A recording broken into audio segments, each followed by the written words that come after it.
Hello అండి. Welcome to my channel PSM తెలుగులో ఈరోజు వీడియోలో ఉసిరికాయ పచ్చడి ఎలా చేసుకోవాలో చూపించబోతున్నాను.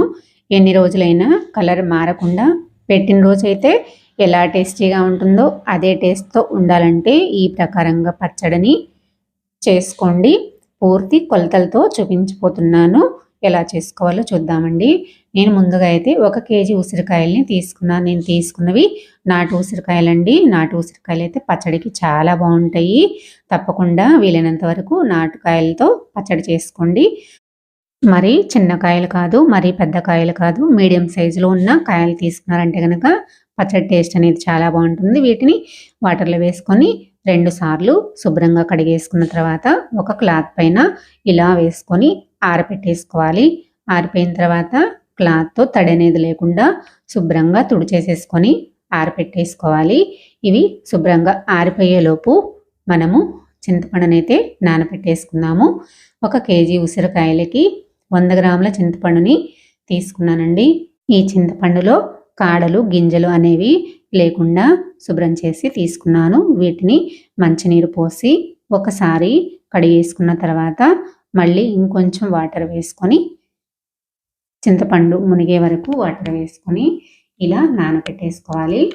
చింతపండు అనేది పూర్తిగా నానిపోయిన తర్వాత మనం రసం అనేది చేసుకుందాము. చూసారు కదా, చింతపండు అయితే నానిపోయిందండి. ఇలా చేతితోటి పిసుకుతూ శుభ్రంగా రసాన్ని పిప్పిని ఇలా పిసుకుతూ బాగా కలిపామంటే రసం అనేది వస్తుంది. ఇప్పుడు ఒక గిన్నె తీసుకొని దానిపైన ఒక జల్లెడ గిన్నెని పెట్టేసుకొని అందులోకి ఈ చింతపండుని వేసుకున్నామంటే మనకి కిందకి రసం అంతా దిగిపోతుంది. పైన పిప్పి మిగులుతుంది కదా, ఆ పిప్పిని మరోసారి వాటర్ వేసేసుకొని ఇలానే చేసేసుకున్నామంటే గనక మనకి చింతపండు రసం అనేది కిందకి వచ్చేస్తుంది, పైన పిప్పి మిగులుతుంది. ఇలా నేను 2 సార్లుగా చేసేసుకున్నానండి. ఇలా చేసుకుంటే కనుక రసం అనేది మొత్తం గిన్నెలోకి వచ్చేస్తుంది కదా. చూసారు కదా, ఇలా గిన్నెలోకి తీసుకున్న తర్వాత చింతపండు గ్రేవీ అనేది చిక్కగా ఉంది కాబట్టి మనం ఉడికించుకునేసరికి ఇంకొంచెం చిక్కగా అయిపోతుంది కాబట్టి ఇందులో కొంచెం వాటర్ వేసేసుకొని ఇలా కలిపేసుకున్నామంటే సరిపోతుందండి. ఇప్పుడు ఇందులోకి 100 గ్రాముల వరకు కల్లుప్పుని వేసుకున్నాను. మీరు కావాలంటే మిక్సీ వేసుకుని కూడా వేసేసుకోవచ్చు. ఇలా కల్లుప్పు వేసుకొని కలుపుకున్న తర్వాత స్టవ్ వెలిగించుకొని స్టవ్ పైన పెట్టేసుకొని ఇలా కలుపుతూ కల్లుప్పు కరిగేంత వరకు ఒక 10 నిమిషాల పాటు చింతపండుని ఉడికించుకున్నామంటే సరిపోతుందండి.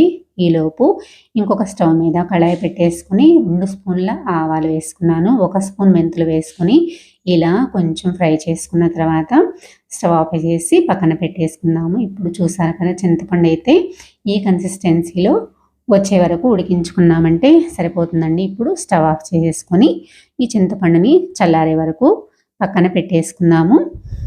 ఈలోపు ఉసిరికాయలు మనకి తడి అనేది లేకుండా ఆరిపోయినాయి కదా. ఇప్పుడు ఒక గిన్నె పెట్టేసుకొని అందులోకి ఒక 1/2 కేజీ వరకు ఆయిల్ని వేసేసుకున్నానండి.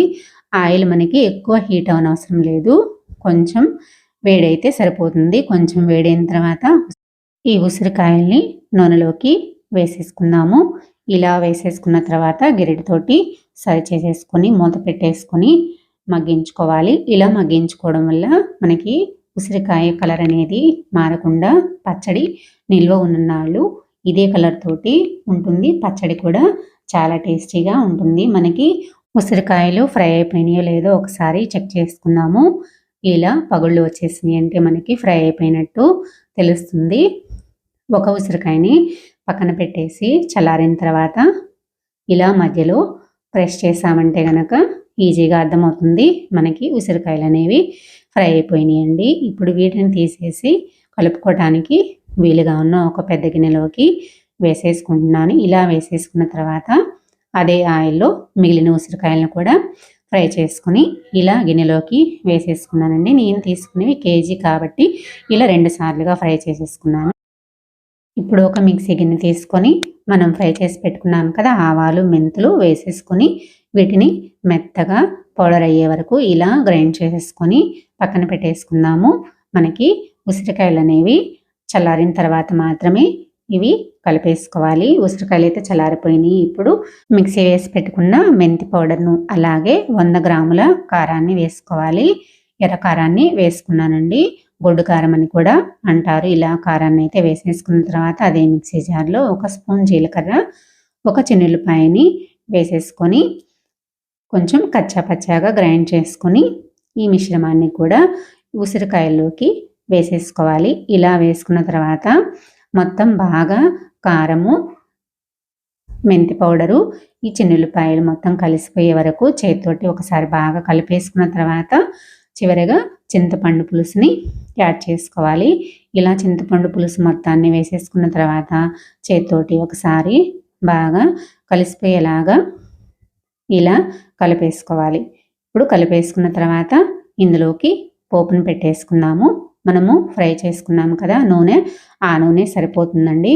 అందులోకి ఎండుమిరపకాయలు 6 వేసేసుకున్నాను. మీకు ఇంకొంచెం ఎక్కువ కావాలంటే ఇంకొక 2 అయినా ఎక్స్ట్రా వేసేసుకోవచ్చు.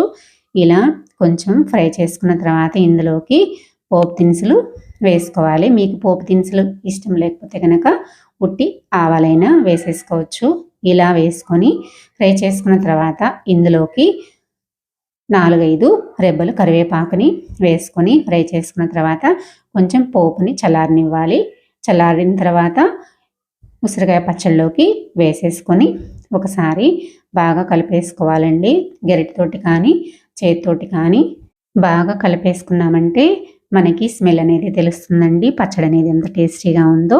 ఇలానే బాగా కలిపేసుకున్న తర్వాత ఇప్పుడు ఇందులోకి 1 చిన్నుల్లిపాయని ఇలా పొట్టు తీసేసుకొని ముక్కలు వేసేసుకోవాలండి. ఇలా వేసుకున్న తర్వాత ఒకసారి కలిపేసుకున్నామంటే కనుక మనకి ఉసిరికాయ పచ్చడి చాలా టేస్టీగా, చాలా కలర్ఫుల్గా మనకి రెడీ అయిపోయిందండి. చాలా ఈజీగా చేసేసుకోవచ్చు. ఇలా ఈ కొలతలతో చేసుకున్నారంటే సంవత్సరం పాటైనా పచ్చడి నిల్వ ఉంటుంది. తప్పకుండా ట్రై చేయండి.